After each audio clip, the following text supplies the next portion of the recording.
السلام علیکم ناظرین، آپ دیکھ رہے ہیں سریام CID نیوز اور میں ہوں فراز شاہد۔ خبر شامل کرتے ہیں مانگا منڈی سے، جہاں میں رپورٹ کر رہی ہیں ریحانہ پروین۔ ان کا کہنا مانگا منڈی 40 سالہ معذور نوجوان کسی مسیحا کا منتظر۔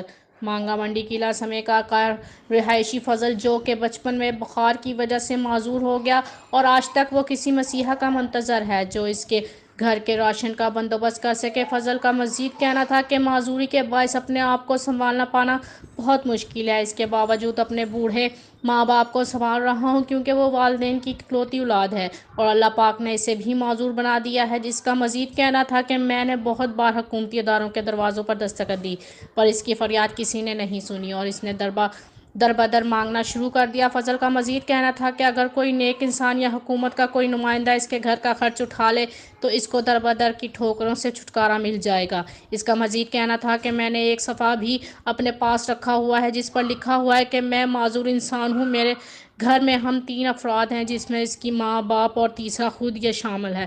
فضل کی بس ایک ہی فریاد ہے کہ اس کے گھر کا خرچ کوئی اللہ کا نیک بندہ اٹھا لے جس کی وجہ سے اس کی مشکلات میں کمی آ سکے۔ مزید جاننے کے لیے دیکھتے رہیے سریام CID نیوز۔